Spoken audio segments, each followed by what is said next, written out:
Stock మార్కెట్లో invest చేసి మీ డబ్బులు డబుల్ చేసుకోవాలనుకుంటున్నారా? విజయవాడలో జరిగే సుందరరామిరెడ్డి గారి లైవ్ సెమినార్ కి అటెండ్ అవ్వండి. అతను మాకు చెప్పింది ఏంటంటే తనకు రియల్ ఎస్టేట్ కంపెనీ ఉందని, హైదరాబాద్లో ఒక 2 హౌసెస్ ఉన్నాయి, మొత్తం ఓన్ ఇల్లు ఇట్లా మొత్తం కంప్లీట్గా చెప్పారు. సో ఇక్కడికి వచ్చిన తర్వాత తెలిసింది ఏంటంటే తను చెప్పింది మొత్తం అబద్ధము అని. 5 లక్షలు పెడితే 10 లక్షలు వస్తాయని బెట్టింగ్ చేస్తారు. ఈ 5 లక్షలు పోతాయి, మళ్ళీ 5 లక్షలు రావాలంటే మళ్ళీ బెట్టింగ్. బ్యాడ్ హ్యాబిట్ ఉంది. సో అట్లా కనీసం తిన్నావా ఉన్నావా ఏంటి కానీ అది అసలు అడగడమే ఏమి ఉండదు. ఎప్పుడు వస్తారో తెలియదు, ఇంటికి ఎప్పుడు వెళ్తారో తెలీదు. ఏంటో ఒక జైల్లో పెట్టి ఒక ఖైదీని పెట్టేసి టైంకి ఫుడ్ ఇచ్చేసి అట్లా ఉంటుంది అన్నట్టు. ఒక బాండింగ్ అనేది ఇంపార్టెంట్ కదా ఇక్కడ. కరెక్ట్. సో ఇలాంటి బాండింగ్ ఏం తనతో నాకు రావట్లేదు. ఇదే ఇలా ఏమీ లేనప్పుడు తనతో ఇంకా ఎన్ని రోజులు ఇలాగే ఉండాలి? తను మోసం చేశాడో నన్ను మా అమ్మ వాళ్ళు మోసం చేశారో నాకు తెలియదు. నాకు కావాల్సింది మాత్రం ఖచ్చితంగా తన నుండి విడిపోవడమే కావాలి. ఇక ఈ అబద్ధమైన రిలేషన్షిప్లో నేను చచ్చినా ఉండలేను. పెళ్ళై కేవలం 6 నెలలు మాత్రమే. 6 నెలల్లోనే నువ్వు అతన్ని పూర్తిగా అర్థం చేసేసుకోవాలి, అతను నిన్ను పూర్తిగా అర్థం చేసేసుకోవాలి. లేదు కాబట్టి విడిపోతాము, నాకు అక్కర్లేదు అని చెప్పడం ఎంత మటుకు సమంజసం ఒక్కసారి ఆలోచించాము. మీరున్నటువంటి ఆర్థిక పరిస్థితుల్లో ఒక రియల్ ఎస్టేట్ కంపెనీ ఉన్న ఓనర్ వచ్చి నన్ను పెళ్లి చేసుకుంటున్నాడు, లేదా నేను రియల్ ఎస్టేట్ ఓనర్ అని చెప్తే మీరు నమ్మడం మోసపోవడమే. చెప్పాను కదా శ్వేత, నేను పనిలో ఉన్నాను చెప్పి. ఏంటి చెప్పు, త్వరగా చెప్పు. అది కాదు, కనీసం ఒక 2 మినిట్స్ మాట్లాడే టైం కూడా లేదా నీకు నాతో? లేదనే కదా, నేను పనిలో ఉన్నాను చెప్పాను కదా నీకు. చెప్పాను నీకు. ఏం 2 మినిట్స్ కూడా నాతో మాట్లాడలేవా? అయితే ఎంత బిజీ అవ్వకుండా మాత్రం ఒక 2 మినిట్స్ కూడా కేటాయించేంత లేనప్పుడు ఎందుకు మరి పెళ్లి చేసుకున్నావు నన్ను?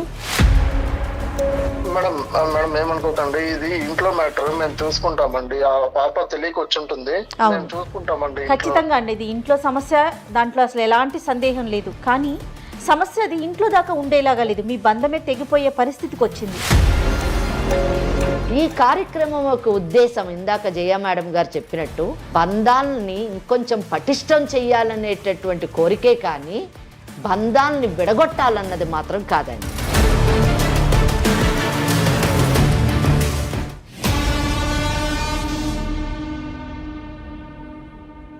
వేరికోస్ వెయిన్స్ కి సరైన చికిత్స కోసం సంప్రదించండి ఎవిస్ హాస్పిటల్. ఏవిసి హాస్పిటల్ సమర్పించు లీగల్ అడ్వైస్ కార్యక్రమానికి స్వాగతం. నాతో పాటు అడ్వకేట్ వెంకటేశ్వరి గారు కూడా ఉన్నారు. నమస్తే అమ్మా. నమస్తే అమ్మా. అమ్మ, శ్వేత అని ఒక అమ్మాయి మన స్టూడియో దాకా వచ్చిందమ్మా. ఓకే. మీ అడ్వైస్ కోసమని. ఈ కాలంలో మనం ఎక్కువగా చూస్తున్నాం, ఒక ఇద్దరం కనిపిస్తే మాట్లాడుకునే ఫస్ట్ విషయం ఏంటంటే డివోర్స్ తీసుకుంటున్నారు. ఫస్ట్ మీతో పర్సనల్గానే మాట్లాడించేద్దాము, వేదిక దాకా అక్కర్లేదు అనుకున్నానమ్మా. ఎందుకంటే తనకి ఫ్యామిలీ సపోర్ట్ కూడా లేదట. ఓకే. కానీ మీరు చెప్పే వివరణ, మీరు చెప్పే విధానం మిగతా ప్రేక్షకులందరికీ కూడా తెలియాలి. ఇలాంటి ఆడపిల్లలకి ఇది ఒక సమాధానంగా ఉండాలనిపించే ఎపిసోడ్ దాకా తీసుకొచ్చానమ్మా. శ్వేత కూడా పాపం దానికి అంగీకరించింది, వచ్చి కూర్చుంది మనతో పాటు. మరొకసారి తన సమస్య ఏంటి, ఎందుకు అక్కడ దాకా వెళ్ళాలనుకుంటోంది మాట్లాడదాం. మంచి పని చేశారు మీరు పిలిచి. నిజానికి వీలైనంత మటుకు మనం కౌన్సిలింగ్ ఇచ్చి జంటను కాపాడాలని నేను అనుకుంటున్నాను. అసలు కారణాలు ఏంటో తెలుసుకుందాము. శ్వేత చెప్పమ్మా, ఏ ఊరు నుంచి వచ్చావు? నమస్తే. నమస్తే అమ్మా. నా పేరు శ్వేత మ్యామ్. నా ఏజ్ 26 ఇయర్స్. నేను వికారాబాద్ నుంచి వచ్చాను మ్యామ్. వికారాబాద్ నుంచి. ఏంటి అసలు సమస్య ఏంటి? మ్యామ్ నాకు ఒక 6 మంత్స్ బ్యాక్ మ్యారేజ్ అయింది మ్యామ్. ఇంట్లో చూసిన పెళ్ళి? ఇంట్లో చూసిన పెళ్ళి మ్యామ్. అరేంజ్డ్ మ్యారేజ్ చేశారు. మాది వచ్చేసి కొంచెం పూర్ ఫ్యామిలీ. ఓకే. సో కట్నం ఇవ్వలేక ఇన్ని రోజులు మ్యారేజ్ కోసం చూశారు. అంటే ఇప్పుడు ఈ రోజుల్లో ఎవరైనా సరే కట్నం లేకుండా చేసుకోరుగా మ్యామ్. సో అంత బాగా కట్నం ఇచ్చి మంచి సంబంధం చూసే అంత లేకనే చాలా సంబంధాలు కట్నం వల్లనే పోయాయి. సో ఇంకా వీళ్ళు కట్నం తక్కువైనా పర్వాలేదు అని, మాకు ఇట్లా చాలా ఆస్తి ఉంది, అమ్మాయి మంచిదైతే చాలు, వాళ్ళే వచ్చి చేసుకున్నారు మ్యామ్. నువ్వేం చదువుకున్నావు తల్లి? నాది డిగ్రీ అయిపోయింది మ్యామ్. ఓకే. నాన్నగారు ఏం చేస్తుంటారు? మీ నాన్నగారు మామూలుగా వ్యవసాయం. ఏం చదివమ్మా? BCom ma'am. బీకామ్. ఓకే. ఏమైంది? 6 నెలల క్రితం పెళ్లి జరిగింది. ఏం చేస్తుంటాడు అతను? అతను మాకు చెప్పింది ఏంటంటే తనకు రియల్ ఎస్టేట్ కంపెనీ ఉందని, హైదరాబాద్లో ఒక 2 హౌసెస్ ఉన్నాయి, మొత్తం ఓన్ ఇల్లు ఇట్లా మొత్తం కంప్లీట్ గా చెప్పారు. సో ఇక్కడికి వచ్చిన తర్వాత తెలిసింది ఏంటంటే తను చెప్పింది మొత్తం అబద్ధము అని. అబద్ధం అంటే? తను ఒక రియల్ ఎస్టేట్ కంపెనీ ఓనర్ కాదు మ్యామ్. సో తను అందులో ఒక ఎంప్లాయీ కూడా కాదు. అంటే మామూలుగా ఇలా వర్క్ చేస్తారు కదా మ్యామ్, ఫ్లాట్స్ సేల్ చేస్తే కమిషన్ మీద వర్క్ చేస్తారు. Exactly ma'am. కమిషన్ మీద వర్క్ చేసేతనని తెలిసింది. సో మ్యారేజ్ పెళ్ళైనాక తెలిసింది. పెళ్ళయ్యాక అది కూడా నాకు రీసెంట్ గానే తెలిసింది మ్యామ్, ఇన్ని రోజులు తెలియలేదు. నీకే తెలిసిందా? అవును మ్యామ్. కాదు శ్వేత, ఇప్పుడు మామూలుగా ఒక సంబంధం చూసినప్పుడు ఇంట్లో వాళ్ళే చూసారు కాబట్టి అతని ఫ్యామిలీ ఏంటి, అతను ఏం పని చేస్తున్నాడు, ఎక్కడ ఉంటారు ఏంటని కొంత కాస్త ఎంక్వైరీ చేస్తారు కదా, మరి మీ పేరెంట్స్ అట్లా చేయలేకపోయారా? మాది కొంచెం ఫ్యామిలీ పరంగా కొంచెం బ్యాక్ ఉన్నాం కాబట్టి మళ్ళీ అందులో వాళ్ళు కట్నం వద్దు ఏమి వద్దు అనేసరికి అమ్మ వాళ్ళు ఏమి ఎంక్వైరీ చేయకుండానే మ్యారేజ్ దాకా తీసుకెళ్లారు. సో తీరా చూస్తే ఇక్కడ చూస్తే కమిషన్ బేసిస్ మీద వర్క్ చేస్తారు. ఎంత వస్తుందమ్మా నెలకి? అది ఎగ్జాక్ట్ గా నాకు తెలియదు మ్యామ్. అప్రాక్సిమేట్ గా, ఎగ్జాక్ట్ అక్కర్లేదు, ఒక 40,000 దాకా వస్తుంది. 40,000 వస్తుంది. అంటే ఇంట్లో ఎంత మంది ఉంటారు మీరు? నేను మా హస్బెండ్ ఇద్దరు ఉంటాం. ఇద్దరే ఉంటారు. ఓకే. అతనికి వేరే బాధ్యతలు ఉన్నాయా? అవేం నాకు చెప్పడు మ్యామ్. ఫస్ట్ 40,000 తెచ్చి మీకు ఇస్తారా? ఇవ్వరు మ్యామ్. ఇంట్లో కావాల్సినవి తెస్తారు అంతే, ఏం చేస్తారు ఏంటనేది అసలు ఏ డీటెయిల్స్ చెప్పరు. మేడం ఏమడుగుతున్నారంటే మీ అత్త మామల్ని కూడా మీరే చూసుకోవాలా, అక్కడ కూడా తందేనా బాధ్యత? అదంతా కూడా నాకు తెలియదు మ్యామ్. ఏం చెప్పరు, ఇంట్లో కావాల్సింది తెచ్చిచ్చేసి తినేసి ఉండు అంతే, ఇంకా అదంతా నీకు అవసరం లేదు, నేను చూసుకుంటున్నాను కదా. అది మరి బాగానే చూసుకుంటారా ఇబ్బంది లేకుండా? బాగానే చూసుకుంటారా అంటే మీకు ఎలా చెప్పాలి మ్యామ్, ఫస్ట్ ఒక మ్యారేజ్ అయినా ఒక 20 days వరకు బాగానే ఉన్నాం. అంటే బాగా చూసుకోవడం అంటే ఏంటి మ్యామ్, అన్ని సామాన్లు తెచ్చి ఇవ్వడం కాదు కదా, కాస్త టైం స్పెండ్ చేయాలి. ఎవరికైనా ఉంటది కదా, మ్యారేజ్ చేసుకున్న వాళ్ళకి కంపల్సరీ ఉంటది కదా, కొంచెం టైం స్పెండ్ చేయాలి, కాస్త బయటికి వెళ్ళాలి, మా హస్బెండ్ తో ఉండాలని ఎవరికైనా ఉంటది. అది టైం ఎందుకు స్పెండ్ చేయలేకపోతున్నాడు మీతోని? ఆయనకి ఏమైనా బ్యాడ్ హ్యాబిట్స్ ఉన్నాయా, లేదా ఎవరితో అక్రమ సంబంధం ఉందా? లేదు మ్యామ్, అక్రమ సంబంధం అలాంటిది ఏం లేదు, కానీ ఎప్పుడు చూసినా ఫోన్ లోనే ఉంటారు. ఆయన చేసేటటువంటి పని అటువంటిది కదా, రియల్ ఎస్టేట్ కదా. ఫోన్స్, రియల్ ఎస్టేట్ వర్క్ అంటే ఫోన్స్ మాట్లాడతారు మ్యామ్, నాకు తెలుసు. సో దానికోసమే ఫోన్ మాట్లాడితే నాకు అభ్యంతరం లేదు. బట్ అలా కాదు మ్యామ్, తర్వాత తెలిసింది ఏంటంటే వాళ్ళు టోటల్ గా మాకు అబద్ధమే చెప్పారు. తనకు చాలా అప్పులు ఉన్నాయని, ఇట్లా బెట్టింగ్ చేస్తారని కూడా నాకు తర్వాతనే తెలిసింది. ఒక విషయం అమ్మా, అప్పులు ఎందుకని అంటారు? ఈ బెట్టింగ్ వల్ల? బెట్టింగ్స్ వల్లే మ్యామ్. 5 లక్షలు పెడితే 10 లక్షలు వస్తాయని బెట్టింగ్ చేస్తారు. ఈ 5 లక్షలు పోతాయి, మళ్ళీ 5 లక్షలు రావాలంటే మళ్ళీ బెట్టింగ్. బ్యాడ్ హ్యాబిట్ ఉంది. ఓకే. సో అట్లా కనీసం తిన్నావా ఉన్నావా ఏంటి, కానీ అది అసలు అడగడమే ఏమి ఉండదు. ఎప్పుడు వస్తారో తెలీదు, ఇంటికి ఎప్పుడు వెళ్తారో తెలీదు. ఏంటో ఒక జైల్లో పెట్టి ఒక ఖైదీని పెట్టేసి టైంకి ఫుడ్ ఇచ్చేసి అట్లా ఉంటుంది అన్నట్టు. ఇట్లా బెట్టింగ్స్ కూడా చేస్తారని తర్వాత తెలిసింది మ్యామ్. సో బెట్టింగ్స్లో ఇట్లా చాలా అప్పులు ఉన్నాయని, బ్యాంక్ వాళ్ళ ఇంటికి వచ్చి ఊరికే బ్యాంక్ వాళ్ళ రికవరీ కోసం రావడం, బైక్ తీసుకెళ్తాను కట్టట్లేదు బ్యాంకు అంటే మంత్లీ ఈఎంఐస్ పే చేయట్లేదని, వేరే వాళ్ళ దగ్గర తీసుకుంటే వాళ్ళు అప్పులో వాళ్ళ ఇంటికి వచ్చి వాళ్ళు గొడవ చేయడం. సో ఇలాంటివన్నీ జరుగుతున్నాయి. మీ ఇంటికంటే ఎవరన్నా వచ్చారంటే అది అప్పులోళ్ళే. ఎగ్జాక్ట్లీ మ్యామ్, వాళ్ళ తప్ప ఇంకెవరు రారు. నువ్వు అడిగావమ్మా అసలు ఏంటి ఇదంతా చూసిన తర్వాత నాకు, అంటే నేను ఫస్ట్ స్టార్టింగ్ లో ఏమనుకున్నా మ్యామ్, సో వీళ్ళు ఇట్లా వస్తుంటే తను రియల్ ఎస్టేట్ కంపెనీ అనుకున్నాను ఫస్ట్, నేను ఓనర్ కదా, సో ఇట్లా వీళ్ళు ఫ్లాట్స్ వాటి కోసం వస్తున్నారేమో అని అనుకున్నాను. బట్ తర్వాత ఎంతైనా నాకు డౌట్ వస్తుంది కదా, మేము ఇట్లా రెగ్యులర్ గా వచ్చి నేను తర్వాత పే చేస్తాను ఫోన్ లో చెప్పడం, సార్ ఒక 2 months టైం ఇవ్వండి, ఇదంతా ఏంటనేది నాకు అర్థం కాలేదు మ్యామ్. ఒక రోజు నిలదీసి అడిగితే ఇవన్నీ చెప్పారనమాట. ఓపెన్ గా చెప్పాను మ్యామ్. సో నాకు ఇట్లా ఇన్ని అప్పులు ఉన్నాయి, ఇట్లా చేశాను నేను, సో వాళ్ళే వస్తున్నారు, ఇదంతా నీకు అవసరం లేదు, నేను చూసుకుంటా అంతేగా. అదే తన వర్షన్ మ్యామ్. సో ఇదంతా భరించలేక నేను 4 months తర్వాత మా ఇంటికి వెళ్ళిపోయాను, అమ్మ వాళ్ళ ఇంటికి.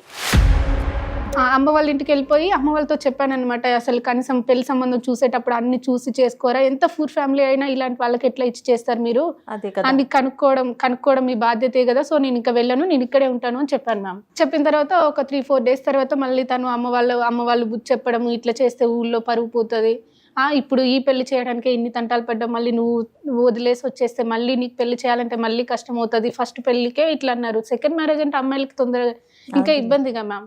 సో అట్లా ఉంటది, ఊళ్ళో పరుగుపోతుంది, ఏమొద్దు అని చెప్పి ఒప్పించేసి మళ్ళీ పంపించారు మ్యామ్. నిన్ను పంపించారు. సరే ఏదైతే కొన్ని రోజులు చూద్దాం అసలు తను మారకపోతాడా అన్న ఉద్దేశంతో ఇంకా నేను కూడా వచ్చేసాను. వచ్చినప్పుడు పుట్టింటికి వెళ్ళినప్పుడు అతను ఏమైనా ఫోన్ చేశాడా? వచ్చాడు మ్యామ్, తను వచ్చి అమ్మ వాళ్ళతో చెప్పే తీసుకెళ్లారు. వచ్చిన తర్వాత కూడా సేమ్ అదే వర్షన్ మ్యామ్, ఇంకా అసలు మారలేదు. ఇంకా నాకు చిరాకు వచ్చేసింది. సో ఇంకా అందుకనే ఇక తనతో ఉండకూడదని డిసైడ్ అయ్యాను. అందుకే మీకు చెప్పాను మ్యామ్. వద్దనుకుంటున్నాను అంటున్నారు కదా, అంటే అర్థం కాదు నాకు. అంటే తను నాకు ఏ రకంగానూ కనెక్ట్ అవ్వట్లేదు మ్యామ్. ఇప్పుడు మ్యారేజ్ చేసుకునేది దేనికి మ్యామ్? ఎమోషనల్ గా, మెంటల్ సపోర్ట్ కోసం, కేరింగ్ ఇవన్నీ ఉంటాయి కదా మ్యామ్. మీరు ఒక ప్రశ్న అడిగారు, మ్యారేజ్ చేసుకున్నది ఎందుకు అని అన్నారు. అవును మ్యామ్. మ్యారేజ్ చేసుకున్నది ఓన్లీ నాట్ ఫైనాన్షియల్ పొజిషన్ గురించే కాదు, ఎస్ మ్యామ్. మీరు అన్నట్టుగా ఇమోషనల్ గా కానివ్వండి, వేరే ఏ విధంగా కనెక్ట్ కావట్లేదు అంటే ఇమోషనల్ గా ఏ విధంగా మీకు కనెక్ట్, మీ ఉద్దేశం ఏంటి అంటే దాని మీనింగ్ ఏంటి నాకు అర్థం కాలేదు. ఎమోషనల్ గా అంటే మ్యామ్ ఇప్పుడు పెళ్లి చేసుకున్న తర్వాత ఎవరైనా ఏమనుకుంటారు మ్యామ్, హస్బెండ్ తో టైం స్పెండ్ చేయాలి, అన్ని చెప్పాలి, తనకు ఒక మోరల్ సపోర్ట్ లా ఉండాలి అని ఎవరైనా అనుకుంటారు. సో తను కూడా అన్ని నాకు చెప్పాలి, నేను తనతో అన్ని చెప్పాలి. ఎందుకంటే ఇప్పుడు ఒక అమ్మాయి ఒక ఫ్యామిలీని వదిలేసి హస్బెండ్ దగ్గరకు వస్తుంది అంటే ఫ్యామిలీలో ఎన్నో రిలేషన్స్ ఉంటాయి మ్యామ్. సో అవన్నీ కాకుండా హస్బెండ్ తో పెళ్ళైన తర్వాత ఆ రిలేషన్స్ అన్ని అమ్మాయి తన హస్బెండ్ లోనూ చూసుకుంటుంది. హస్బెండ్ కానీ బ్రదర్, సిస్టర్, మదర్ అన్ని రిలేషన్స్ చూసుకుంటది. నేను చెప్పేది వినాలి, కనీసం నాతో టైం స్పెండ్ చేయాలి. మాది లవ్ మ్యారేజ్ కాదు మ్యామ్, అరేంజ్ మ్యారేజ్. సో నా గురించి తను తెలుసుకోవాలి, తన గురించి నేను తెలుసుకోవాలి, ఇలా కంపల్సరీ ఎవరికైనా ఉంటది కదా మ్యామ్. సో ఇలాంటి ఏమి లేవు. ఏదో నేను జస్ట్ ఫుడ్ కోసమే వచ్చినట్టు వండేసుకొని తినేసి పడుకుంటే సరిపోతుందా మ్యామ్? ఒక బాండింగ్ అనేది ఇంపార్టెంట్ కదా ఇక్కడ. కరెక్ట్. సో ఇలాంటి బాండింగ్ ఏం తనతో నాకు రావట్లేదు. తను నాకు ఆ ఛాన్స్ ఇవ్వట్లేదు. పోనీ నేను తన్ని అండర్స్టాండింగ్ చేసుకొని ఉందామన్నా తను నాకు ఆ ఛాన్స్ ఇవ్వట్లేదు. ఇదే ఇలా ఏమీ లేనప్పుడు తనతో ఇంకా ఎన్ని రోజులు ఇలాగే ఉండాలి? దేనికోసం ఉండాలి? ఫస్ట్ నేను ఫుడ్ కోసమా? అదైతే మా ఇంటి దగ్గర కూడా ఉంటది కదా మ్యామ్. అవును. అందుకనే ఇంకా నేను తనతో ఉండలేను అనేసి నేను మాట్లాడండి మ్యామ్. మీరు చెప్పిన దాంట్లోనే మీ వయసు 26 సంవత్సరాలు అన్నారు కదా. మిమ్మల్ని పెంచినటువంటి తల్లిదండ్రులు మీకు ఈ సంబంధం కరెక్ట్ సంబంధం అని చెప్పి మీకు ఇచ్చి పెళ్లి చేశారు.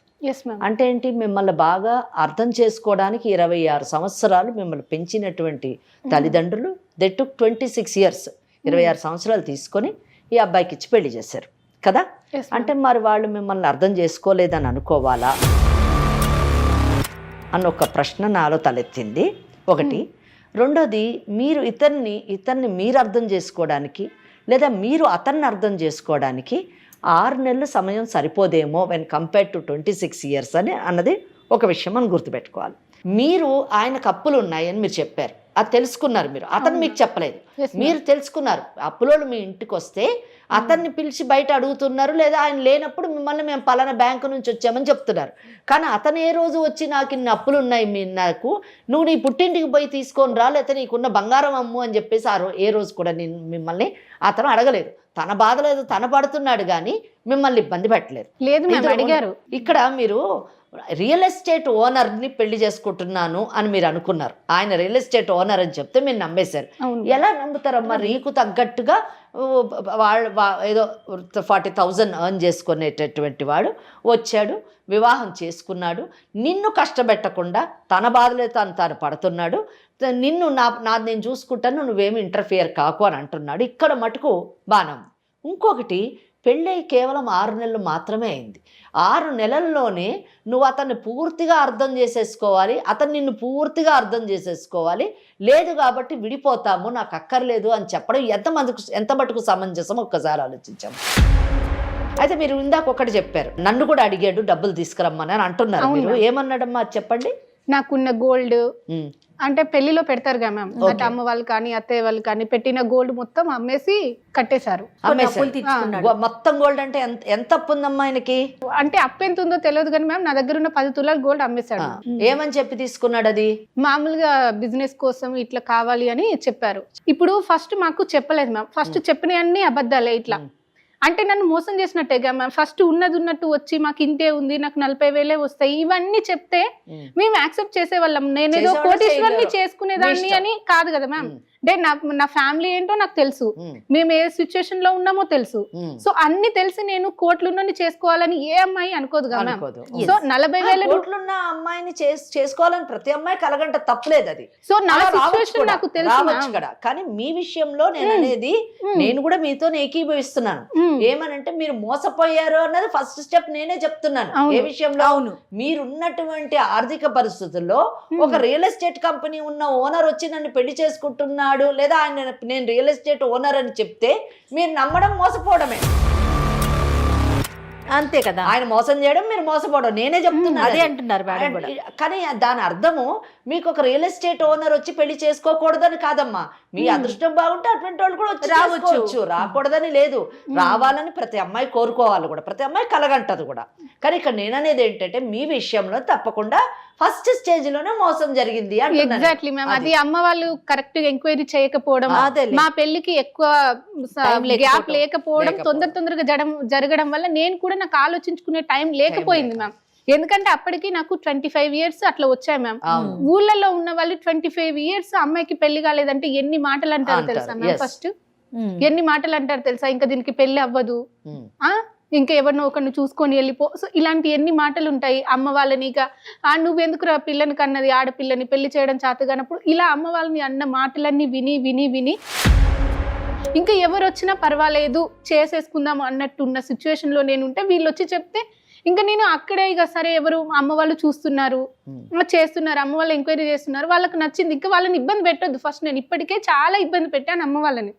ఊళ్ళో వాళ్ళని అనడం, నన్ను అనడం, దీని అన్నిటికంటే ఇప్పుడు నాకు ఎవరికొన్ని పెళ్లి చేసేసుకుంటే అమ్మ వాళ్ళని ఎవ్వరు ఏమి అనరు, నాకు మాటలు ఉండవు ఊళ్ళో అన్న ఉద్దేశంతో ఇంకా నేను ఏమి చేయలేదు. ఇంకా నేను కూడా చేసేసుకున్న తర్వాత వచ్చిన తర్వాత నాకు నేను అడిగితే కానీ చెప్పలేదు మ్యామ్. ఇక్కడ ఏంటంటే కనీసం పెళ్ళైన తర్వాతనైనా ఇలా ఉంది, ఇలా నేను కూడా నువ్వు నచ్చి నేను ఇట్లా పెళ్లి చేసుకున్నాను తెలిసిందమ్మా. 2 నెలల తర్వాత నేనే అడిగితే చెప్పాడు మ్యామ్. ఇక్కడ ఏంటంటే నేను అడగడం వల్లనే తెలిసింది, కానీ అది ఊరికి వాళ్ళు వీళ్ళు వస్తుంటే ఏంటి అని నేను అడిగితే తెలిసిందే తప్పితే ఇక్కడ కూడా మ్యామ్ పెళ్ళైన కొత్తలోనే అప్పుడైనా చెప్పుంటే ఇక పెళ్ళైపోయిన తర్వాత ఎవ్వరు మేము చేయలేదుగా మ్యామ్. తనకు సపోర్ట్ చేసేదాన్ని నేను ఖచ్చితంగా. అప్పటికి కూడా తనకు నిజం చెప్పాలి అనిపించలేదు. ఇలా పెళ్ళి అయితే ఇలా అయింది మ్యామ్. సో ఇంకా ఇప్పుడు ఏంటంటే తను నాకేమి చెప్పకుండా మోసం చేశాడు. మరి అమ్మ వాళ్ళు మోసపోయారు, అమ్మ వాళ్ళు తెలుసుకోకపోవడం అమ్మ వాళ్ళది తప్పు, అమ్మ వాళ్ళు చెప్పింది గుడ్డిగా నమ్మి మోసపోవడం నా తప్పు. తను మోసం చేశాడో నన్ను మా అమ్మ వాళ్ళు మోసం చేశారో నాకు తెలియదు. నాకు కావాల్సింది మాత్రం ఖచ్చితంగా తన నుండి విడిపోవడమే కావాలి. ఇక ఈ అబద్ధమైన రిలేషన్షిప్ లో నేను చచ్చినా ఉండలేను. ఓకే అమ్మా, ఇప్పుడు ఒక విషయము, సరే మీరు చెప్పిందంతా నేను మీతో పూర్తిగా ఎక్కిపోయిస్తున్నా. నిజం చెప్పాలంటే మీరు చెప్పిన ప్రతి పాయింట్ కూడా ప్రతిదీ కరెక్ట్ అమ్మా. కానీ నేను ఒక్కటే అడగాలనుకుంటున్నాను మిమ్మల్ని, చెప్పండి మీ భవిష్యత్ ఏంటి? ఆ భవిష్యత్తు కోసమే అదేనమ్మా, విడిపోయారు అనుకుందాం, తర్వాత నెక్స్ట్ స్టెప్ ఏంటమ్మా? ఐ డోంట్ నో మ్యామ్, నిజంగా తెలియదు మ్యామ్, తెలియదు, అగమ్య గోచరం. ఎగ్జాక్ట్ కదా. ప్రస్తుతానికైతే ఈ బంధం నుంచి బయటపడే తర్వాత సంగతి. ఈరోజు సమాజంలోని శ్వేత లాంటి చాలా మంది జీవితంలోని జరిగేటటువంటి విషయాలే ఇవి. ఇది కాకపోతే ఇంకొక విధంగా ఏదో విధంగా వైవాహిక బంధంలోని ఆటుపోట్లు ఉంటూనే ఉన్నాయి. కానీ ఆటుపోట్లు కష్టాలు వేరువేరుగా ఉండొచ్చుగాక, కానీ నిర్ణయాలు మాత్రం అందరూ ఇదే నిర్ణయం తీసుకుంటున్నారు. అందరి నిర్ణయం ఒకటే, మేము ఈ పెళ్ళి అనే బంధంలో ఉండము, బయటకు వస్తాము, విడాకులు తీసుకుంటాం. ఇది ప్రతి ఒక్కరి నిర్ణయం. ఇక్కడ 3 points. కష్టాలన్నది కామన్, ప్రతి వైవాహిక బంధంలోని చిన్నో పెద్దో ఇటో అటో ఏదో ఒక నేచర్లోని కష్టం ఉంటుంది, అది కామన్. సెకండ్ థింగ్, అటువంటి కష్టంలో ఉన్నటువంటి వైవాహిక బంధంలో ఉన్న ప్రతి పార్టీ, ప్రతి వ్యక్తి విడాకులే సరైన పరిష్కారం అన్నది కామన్ డెసిషన్ ఈరోజు సమాజంలో.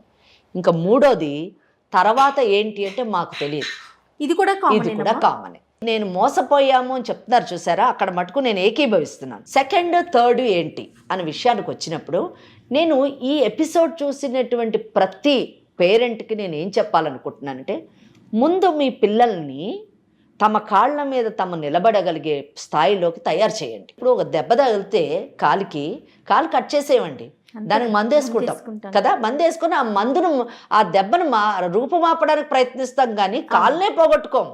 ఇది కూడా అంతే, జీవితంలో ఒక దెబ్బ తగిలింది, ఆ దెబ్బని ఎలా సరి చేసుకుంటామో చూసుకోవాలి, కానీ జీవితాన్నే పాడు చేసుకుంటే ఏంటండి, అది పరిష్కారం కాదుగా. అమ్మ ఇక్కడ ఇంకొక చిన్న మీ మాట కట్టు తగులుతుందని అనుకోవద్దు.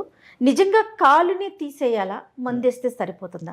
శ్వేతతో మాత్రమే మనం మాట్లాడాం కదా, ఒక్కసారి మీరు అవకాశం ఇస్తే ఆ అబ్బాయితో నేను కూడా అదే చెప్పాలి. అప్పుడు మీరు చెప్పినట్టు మీరు ఎలాంటి నిర్ణయం అంటే దానికి ఏకీభవిద్దాం. ఏమ్మా శ్వేత, ఓకేనా మరి నీకు? సరే ఇప్పుడు మేడం ఒకసారి మేడము నేను కలిపి కూడా మీ హస్బెండ్ తో మాట్లాడతాం, సరే తన ఒపీనియన్ ఏంటో తీసుకుంటాం, కానీ ఫైనల్ గా ఆవిడ ఏం చెప్తే దానికి మరి నువ్వు అంగీకరించాలి.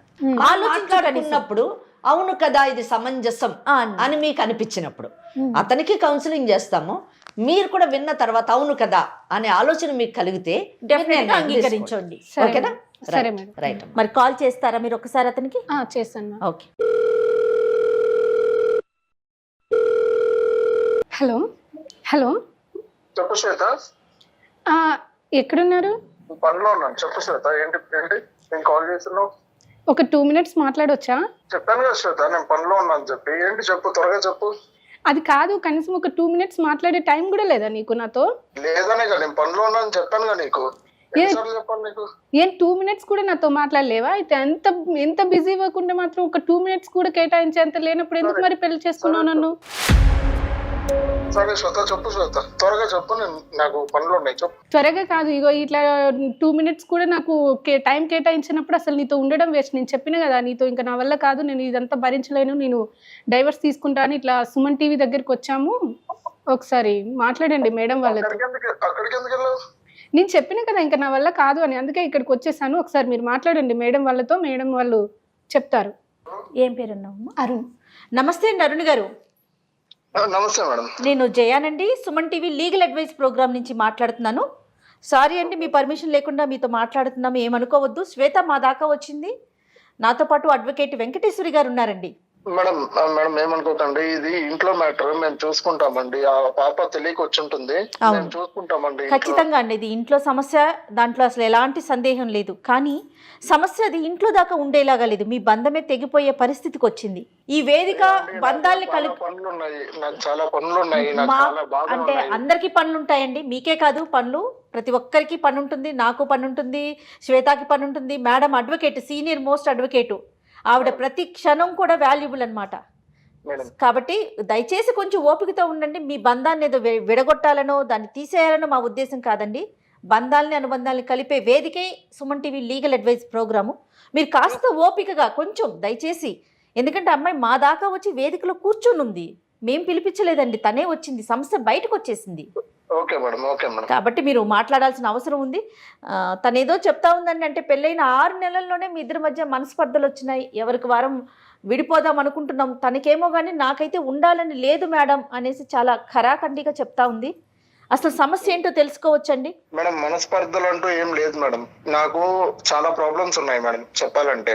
ప్రాబ్లమ్స్ అంటే ఎట్లా అండి? మనస్పర్ధలు అంటూ తనకి నాకు ఏ మనస్పర్ధలు లేవు. నాకు చాలా ప్రెషర్స్ ఉన్నాయి, ఆఫీస్ నుంచి చాలా ప్రెషర్స్ ఉన్నాయి. నేను అవన్నీ షేర్ చేసుకుంటే ఇంట్లో తను ఫీల్ అవుతుంది, నేను బాధపడాల్సి వస్తుంది తనని చూసి. సో అది నేను అన్ని షేర్ చేసుకోదలుచుకోలేదు తనతో. ఓకే. సో తనని బాధ పెట్టాలని అస్సలు లేదు నాకు. ఓకే. అదే అండి. అంటే ఇప్పుడు తను చెప్పడం, మీకు రియల్ ఎస్టేట్ కంపెనీ ఉందని చెప్పి ముందు పెళ్లికి ఒప్పుకోవటం జరిగింది. తీరా నేను వస్తే తను రియల్ ఎస్టేట్ కంపెనీలో ఒక ఏజెంట్గా మాత్రమే పనిచేస్తున్నాడు, చాలా అప్పులు ఉన్నాయి, నాతో ఒక్క నిమిషం కూడా స్పెండ్ చేయలేకపోతున్నాడు, ఇలాంటి రిలేషన్ అవసరమా నాకు అని అనిపిస్తోందని అంటోందండి శ్వేత. తన వర్షన్ అయితే ఆ విధంగానే ఉంది. అవునండి, నేను చెప్పింది నిజమే, కానీ నాకు రియల్ ఎస్టేట్ కంపెనీ కాదండి. నేను నా జాబ్ పర్పస్ ఏంటంటే, నేను జస్ట్ ఎవరన్నా వస్తే బ్రోకర్ వైజ్ టైప్ నేను సైట్ చూపించి నేను అమ్మిపిస్తానండి. అమ్మిపించే దాంట్లో నాకు మంత్లీ ఒక 40,000 శాలరీ వస్తుందండి. ఓకే. ఓకే. అంటే ఇన్ని అమ్మితే ఇంత అట్లా కాదండి, మీకు ఫిక్స్డ్ శాలరీ కింద పే చేస్తున్నారా? కమిషన్ కింద ఫిక్స్డ్ శాలరీ అండి, నాకు 40,000 ఫిక్స్డ్ శాలరీ. ఓకే. మరి సరే, శాలరీ బాగుంది 40,000, మరి అప్పులు ఎన్ని ఉన్నాయండి? మేడం అవి నేను బయట చెప్పుకోదలుచుకోలేదు. ఎందుకు అంటే మీరు పదే అదే మాట అంటున్నారండి. చెప్పుకోవలసిన పరిస్థితి వచ్చేసింది. ఒక అడ్వకేట్ ముందు కూర్చొని ఉందండి మీ వైఫ్, మీరు సమస్యను చాలా చిన్నగా చూసుకుంటున్నారు. మీకు అర్థమైందో లేదో? మేడం పెళ్లికి దాదాపు 11 లక్షలు ఖర్చు అయింది మేడం నాకు. మీకు అయింది? ఓకే. 11 లక్షలు ఖర్చు అయింది అంటూ నేనేం చేశానంటే, ఆస్తో ఏం చేశానంటే ఒక చెడలో బెట్టింగ్ అనేది ఒకటి ఆడాను.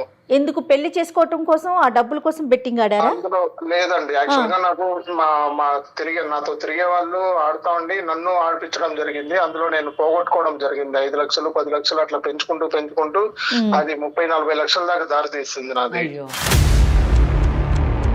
సో అది నేను ఇంట్లో చెప్పుకోలేక ఇట్లాంటివన్నీ ప్రాబ్లమ్స్ ఫేస్ చేయాల్సి వస్తుంది. నేను ఇంకా క్రెడిట్ కార్డులు అన్ని తీసి దానికి కట్టి అట్లా ఇంట్రెస్ట్ అంతా పెరిగిపోయినాయి. చాలా ఉందండి నాకు. నేను అట్లానే ఇంట్లో చెప్పుకొని తనని బాధ పెట్టాలని అస్సలు లేదు నాకు. ఓకే. కాదండి, ఇంతవరకు చాలా ఫెయిర్ గా ఒప్పుకున్నారు, బాగుంది. కానీ అబద్ధం చెప్పి పెళ్లి చేసుకున్నారు కదా, ఈ మాటకే అమ్మాయి బాధపడుతుంది కదా మరి శ్వేత? మేడం అట్లని కాదు మేడం, నేను అబద్ధం చెప్పాలని కాదు, తను నాకు నచ్చింది, సో అందుకనేసి నేను అబద్ధం చెప్పి మరి పెళ్లి చేసుకోవాల్సి వచ్చింది. కాదండి, నచ్చితే ఒక కంపెనీకి ఓనరు, ఒక కంపెనీలో పని చేసే వాళ్ళకి తేడా లేదండి. చెప్పండి. అది అంటారు కదండి, 100 అబద్ధాలు అయినా చేసి ఒక పెళ్లి చేయమని చెప్తారు కదండి. అట్లా చేసి నేను ఇంకేదో ఒకటి ఆ బాబుని శ్వేతను సాధించుకోవాలి అని చెప్పి నేను ఆ పని అదే చేశానండి. అదే నేను అంటున్నాను, 100 అబద్ధాలు చెప్పి ఒక పెళ్లి చేసుకోవచ్చు, కానీ ఆ పెళ్లి ముందుకు వెళ్ళాలి కదా. చెప్పే అబద్ధం ఏ విధంగా ఉండాలి? కంపెనీ ఓనరు, కంపెనీలో పనిచేసే వాళ్ళు ఒకటవుతామా చెప్పండి? ఇంకా తనని దక్కించుకోవడం కోసం నాకేం చేయాలో తెలియదండి. ఇంకా మీరు దక్కించుకోవాలనుకున్నారు, తన మనసుకి ఎంత గాయం అయ్యింది. ఇప్పుడు అసలు అమ్మాయికి ఏ విధంగా చెప్పి పంపించాలి? మీతో ఫోన్ మాట్లాడక ముందే మేడం మ్యాక్సిమం ఎంత ఒక ఆడపిల్లకి ఏమేమి చెప్పాలో అవన్నీ చెప్పాం, కానీ ఒకసారి మీతో మాట్లాడాలని చెప్పి మేడం దగ్గర పర్మిషన్ తీసుకొని మరి మీకు నేను కాల్ చేయించాను. ఒకసారి మేడంతో కూడా మాట్లాడండి. మేడం పేరు వెంకటేశ్వరి గారు, అడ్వకేట్ అండి, senior advocate madam. Arun madam నమస్తే మేడం. నమస్తే అరుణ్. మేడం మీతో నేను ఏ విషయంలోని గట్టిగా మాట్లాడదలుచుకోలేదు, ఎందుకంటే నాకు మీరు మాట్లాడిన మాటలన్నీ కూడా జయ గారితో మాట్లాడిన ప్రతి మాట విన్నాను నేను. మీరు నాకు నచ్చిన ఇదేంటంటే, నాకు ఆమె కావాలి, ఆమె నచ్చి పెళ్లి చేసుకున్నాను, ఆమెను వదలడం నాకు ఇష్టం లేదు అని చెప్పడం నాకు నచ్చింది.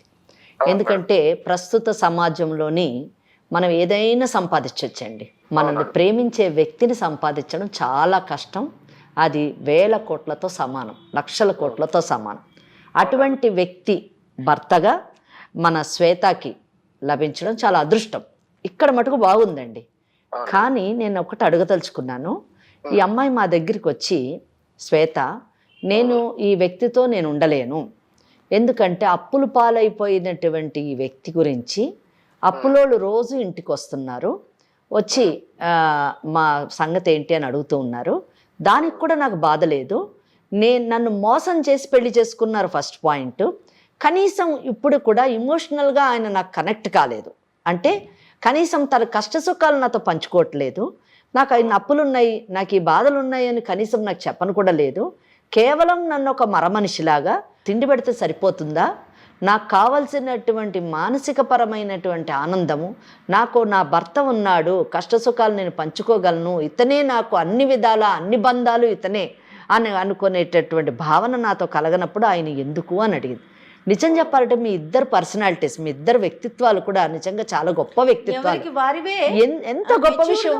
ఆ అమ్మాయి, ఆ శ్వేత భార్య, నాకు 1000 కోట్లు ఇచ్చేటటువంటి భర్త లేడండి, నన్ను రియల్ ఎస్టేట్ కంపెనీ ఉందని చెప్పి మోసం చేసి పెళ్లి చేసుకున్నాడు, ఆయన రియల్ ఎస్టేట్ కంపెనీ లేదు కాబట్టి వదిలేస్తాను అని అనట్లేదు. కారణం ఏం చెప్తుందంటే, ఇమోషనల్గా నేను నాకు కనెక్ట్ కాలేదు, ఇతను మానసికంగా ఇతను అంటే ఆత్మబంధం ఏర్పడలేదు అని అంటుంది. ఎంత గొప్ప విషయం అండి, ఎంత పెద్ద మాట అది. నిజానికి దానికి అసలు డెఫినేషన్ చాలా కష్టం చెప్పడం, నిర్వచించడం. సోల్మేట్ కావాలి అని అనడం చాలా గొప్ప విషయం. అటువంటి వాడు కాదు నా భర్త అని చెప్పడం ఆమెది. మీరేమో నాకు ఇష్టమైనటువంటి అమ్మాయిని చేసుకున్నాను, ఆ అమ్మాయిని కష్టపెట్టకూడదు, నా కష్టాలు ఏదో నేనే పడాలి, ఆమెను వదులుకోవడం నాకు ఇష్టం లేదు అని చెప్పడం మీరు పెద్ద మనసుతోని మాట్లాడటం. శ్వేత వచ్చి మా ముందు కూర్చొని నేను వదులుకోవాలనుకుంటున్నాను, విడాకులు తీసుకోవాలనుకుంటున్నాను అంటే, ఏ అడ్వకేట్ కానివ్వండి, ఏ కార్యక్రమం నిర్వహించేటటువంటి సంస్థలు కానివ్వండి విడగొడతారు చెప్పండి? మరి ఎందుకు ఈ మాట అంటున్నానంటే, అరుణ్ మీరు ఫస్ట్ జయ మేడంతో మాట్లాడేటప్పుడు ఒక మాట అన్నారండి. ఏమన్నారంటే, మేడం ఇది మా ఫ్యామిలీ ప్రాబ్లం, మీరు ఇంటర్ఫియర్ కావద్దు, మీరు పంపించేయండి ఆమెని అని అన్నారు. ఏమండి, మేము సాధారణంగా ఇటువంటి కార్యక్రమాల్లో కూర్చున్నప్పుడు ప్రతి వ్యక్తి, ప్రతి మగవాడు ఇదే మాట మాట్లాడుతున్నారండి. బయట కూడా మేము ఇదే ఫేస్ చేస్తూ ఉంటామండి. ఫ్యామిలీ కోర్ట్స్లోనే పార్టీలు అడ్వకేట్ రెస్పాన్సిబుల్ అని అంటారండి. ఒకటి మీరు మనసులోంచి తీసేయండి, మైండ్లోంచి కూడా తీసేయండి. ఈ కార్యక్రమం చూసేటటువంటి వాళ్ళకు కూడా చెప్తున్నాను, ఈ కార్యక్రమం ఒక ఉద్దేశం ఇందాక జయ మేడం గారు చెప్పినట్టు బంధాలని ఇంకొంచెం పటిష్టం చేయాలనేటటువంటి కోరికే కానీ బంధాలని విడగొట్టాలన్నది మాత్రం కాదండి. వీలైనంత మటుకు ఈ కార్యక్రమంలోని మేము విడిపోతాము అనుకున్న జంటల్ని కలపాలనుకుంటాం, కానీ విడిపోవడానికి వీలు లేని పటిష్టంగా ఉన్న బంధాలని విడగొట్టాలి అని మాత్రం అనుకోమండి. దయచేసి అర్థం చేసుకోండి అరుణ్, మిమ్మల్ని కూడా కలపాలనే ఉద్దేశంతోనే మీకు ఫోన్ కలపమని చెప్పాము. మిమ్మల్ని కలపాలి అంటే ఆ అమ్మాయిని నేను కన్విన్స్ చేయాలంటే నేను కానివ్వండి, జయ గారు కానివ్వండి, నాకు ఒక్క డౌట్, ఒక్కటి మాకు అడ్డొస్తుందండి. మీరు ఫస్ట్ 2 బెట్టింగ్ అనేటటువంటి వ్యసనాన్ని వదిలేశారా లేదా, వదిలేటటువంటి అవకాశం ఉందా లేదా, ఫస్ట్ థింగ్. సెకండ్ డౌట్, మీకున్నటువంటి 40 లక్షల అప్పుని ఎలా తీరుస్తారు, 40,000 జీతంతో ఎలా తీరుస్తారు. రెండోది, అన్లెస్ అండ్ అంటిల్ మీకు ఈ అప్పులు అనేటటువంటి బాధల నుంచి మీరు బయటపడితేనే కానీ మీ భార్యను మీరు ఎంత ప్రేమిస్తున్నారు అన్నది మీరు ప్రకటించలేరు, మీరు చూపించలేరు. ఎందుకంటే మీకు ఈ టెన్షన్స్ ఎక్కువైపోయి మీరు ఆమెతోని ఇమోషనల్గా కనెక్ట్ కాలేకపోతున్నారని నేను అనుకుంటున్నాను. కనుక ఈ 3 ప్రశ్నలకి నాకు కరెక్ట్ సమాధానం వస్తే ఆ సమాధానాలు నిజానికి శ్వేతాన్ని కూడా కన్విన్స్ చేస్తాయి. శ్వేత లాగా జీవితాన్ని అంత ప్రాక్టికల్గా, అంత లాజికల్గా చూసినటువంటి అమ్మాయిలు చాలా అరుదు. అటువంటి అరుదైన అమ్మాయిల్లోని మీ భార్య ఒకరండి. వయసు చాలా తక్కువ, వయసు 26 సంవత్సరాలు. సో తప్పకుండా మీ యొక్క మాటలు కన్విన్సింగ్గా ఉంటే, మీ సమాధానాలు నిజానికి కన్విన్సింగ్ ఉంటే తప్పకుండా ఆమె కూడా తన జీవితాన్ని మీతో కొనసాగిస్తుందని అనుకుంటున్నాను. ఈ 3టికి నాకు సమాధానం చెప్పండి. మేడం, ఒకటి మేడం, నాకు ఇన్ని అప్పులున్నా తనతో ఏది చెప్పుకోలేదు, తన ఇబ్బంది పెట్టాలని కాదు. ఇంకొకటి, తన మనసు ఎక్కడ బాధపడుతుందో ఇంకెవరన్నా వచ్చి తనని అడుగుతారో అని చెప్పి నేను ఇంతవరకు ఏది షేర్ చేసుకోలేదు. చాలా గొప్ప విషయం అండి ఇది నిజానికి. తనని ఇష్టపడి పెళ్లి చేసుకున్నా కాబట్టి తనకి ఏది చెప్పకూడదు అనుకున్నా. ఎందుకు అంటే రేపనే రోజు తనకి ఏ ఇబ్బంది రాకూడదు అని చెప్పి నేను ఆలోచించడం జరిగింది మేడం. చాలా సంతోషం అండి అది. సో బెట్టింగ్ ఎందుకు ఆడానంటే, ఇంకా మా ఫ్రెండ్స్ ఇంకా బయట తిరుగుతూ ఉంటాము, అట్లా నాకు ఫ్రెండ్స్ కొంచెం ఉన్నారు. సో వాళ్ళు ఏంటంటే ఇంకా ఆడుతూ ఉంటారు, ఫోన్ లో ఏదేదో బెట్టింగ్ ఆడతారు. సో దాని త్రూ నాకు ఇంకా వాళ్ళు ఆశ పెట్టడం వల్ల నాకు స్టార్టింగ్ ఆడానండి. నేను 2,000 పెట్టి ఆడితే అది ఒక 9,000 అట్లా వచ్చింది. సో అది ఇంకేం చేసేది, ఇంకా ఎక్కువ వస్తుంది కదా అని చెప్పి నేను దాంట్లో దిగడం జరిగింది. సో అది వస్తా ఉంది, అమౌంట్ పెట్టడము రావడము అది జరుగుతూనే ఉంది. సో ఒకేసారి నేను ఏం చేశానంటే 5 లక్షలు 10 లక్షలు పెట్టేశారు. నా దగ్గర ఉన్న మనీ అంతా పెట్టడం జరిగింది. 5 లక్షలు 6 లక్షలు. అవును, దాని వల్ల నష్టపోతామన్న విషయాన్ని మీరు తెలుసుకున్నారా లేదా? ఇంకా నాకు ఇప్పుడు తెలుసుకున్న లాభం లేకుండా పోతుంది మేడం. అంటే ఏంటి, మీరు ఇంకా ఇన్వెస్ట్ చేయాలని అనుకుంటున్నారు? అలాగా ఇన్వెస్ట్ చేసే కూడా నా దగ్గర డబ్బులు లేదు మేడం. సరే, రేపటి రోజు మళ్ళీ చాలా డబ్బు వస్తుంది అనుకుందాము. ఈ బెట్టింగ్ ని మీరు కంటిన్యూ చేస్తారా అండి? తను నాతో ఉంటాను, సంతోషంగా ఉంటాను అంటే అదన్నీ వదిలేసి తనతో ఉండగలుగుతాను మేడం. ఓకే, సరే. చాలా ఇబ్బందులు ఉన్నాయి మేడం. అవును, మరి అదే అప్పులు ఎలా తీరుతాయి చెప్పండి? అది అదే మేడం, నాకు తలకాయ నొప్పి, అది పెద్ద తలకాయ నొప్పి అయిపోయింది. అదే మరి ఎలాగ, మరి ఈ 40 లక్షల అప్పులు మీరు ఎలా తీరుస్తారు? ఆమెతో మీరు ఎలా సంతోషంగా ఉండగలుగుతారు? మేడం, ఒకటి మేడం, నా భార్య 10 తులాలు బంగారు తన దగ్గర నేను సపోర్ట్ గా, నాకు వేరే బిజినెస్ ఉంది, ఆ బిజినెస్ లో ఇన్వెస్ట్ చేస్తానని చెప్పి తీసుకోవడం జరిగింది. ఓకే, కానీ మీకు ఏ బిజినెస్ లేదు? అదే ఏది మన ఆ బెట్టింగ్ బిజినెస్. బాగా చెప్పారు. 7 లక్షలు క్లియర్ చేయడం జరిగింది. 7 అంటే ఇంకా 33 లక్షలు ఉంది. 33 లక్షలు ఉంది మేడం. ఇంకా నేను ఏమనుకుంటున్నానంటే, ఇంకా ఫైనల్ గా తనతో కూడా చెప్పి, ఊరు దగ్గర ఒక ల్యాండ్ ఉంది మేడం ఒకటి. ఓకే, ఎంత వస్తుంది?